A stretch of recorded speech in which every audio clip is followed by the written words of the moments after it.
isa. Inaantok na po ba kayo? Hindi halata. Yan. So, inaanyayahan ko po ang bawat isa na tayo po ay muling tumayo. Manalangin po tayo. Nasugay, naliliro. Panginoon, sa muli nga po, Ama, kami nga po ay lumalapit sa iyo. Dalangin nga po namin, Panginoon, na sa mensahe mong ito, sa gabing ito, sa bawat isa sa amin, O God, ay ikaw nawa, Panginoon, ang patuloy na magbigay ng karunungan at kaalaman sa bawat isa. Buksan niyo po ang spiritual na sisidlan ng bawat isa, Panginoon, na maunawaan namin at maintindihan, Panginoon, ang iyong mga salita. Even sa iyong lingkod, Panginoon, itago niyo nga po ako sa iyong likuran. Sa ganang sa sarili ko po, Panginoon, ay wala po akong magagawa. Dalangin ko po, Panginoon, na ilagay niyo nga po, Panginoon, sa aking mga labi, Father God, ang mga tamang salita, and let your words, Panginoon, only your words, Panginoon, ang lumabas sa mga sa bibig kong ito, Father God. Maraming salamat po, Panginoon. Ito pong aming samot na langin sa pangalan ni Jesus. Amen. Amen. So, makakaupo na po kayo. Pwede po bang pumikit kayo? Huwag po kayong didilat hanggang dito sinasabi. So, pikit lang po kayo. Pikit lang. Pikit. Grasya, pikit.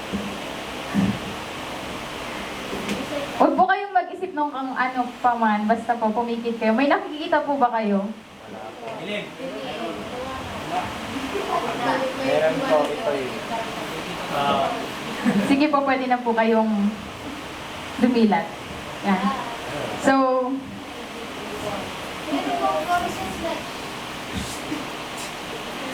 ang text po natin sa gabing ito is matatagpuan sa Mark chapter 10 verses 46 to 52. Siguro po ilang ulit na din natin itong nadaanan sa devotion natin, kaya alam ko na pamilyar na po kayo sa kwentong ito sa Bible. Inaanyayahan ko po muli kayong tumayo bilang paggalang po sa pagbabasa ng salita ng ating Panginoon. Mark chapter 10 verses 46 to 52. Nakuha na po ba? Sige po, babasahin ko po. Dumating si Jesus sa Jericho kasama ang kanyang mga alagad at marami pang iba. Nang umaalis na sila roon, may naraanan silang isang bulag na nakaupo sa tabi ng daan at namamalimos. Siya ay si Bartimeo, anak ni Timeo. Nang marinig niyang naroon si Jesus na taga Nazaret, sumigaw siya ng ganito, Jesus, anak ni David, mahabag po kayo sa akin. Pinagsabihan siya ng mga tao at pinatahimik, ngunit lalo pa siyang nagsisigaw, Anak ni David, mahabag po kayo sa akin. Tumigil si Jesus at kanyang sinabi, tawagin ninyo siya. At tinawag nga nila ang bulag. Lakasan mo ang iyong loob, sabi nila. Tumindig ka, ipinatatawag ka niya. Iniwaksi niya ang kanyang balabal, paluksong tumayo at lumapit kay Jesus. Ano ang ibig mong gawin ko sa iyo? Tanong sa kanya ni Jesus. Sumagot ang bulag, Guro, ibig ko po sanang makakita.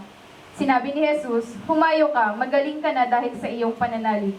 Noon din nakakita siya at sumunod kay Jesus. Amen. Pagpalain po ang pagbabasa ng salita ng Panginoon. Maaari na po kayong umupo.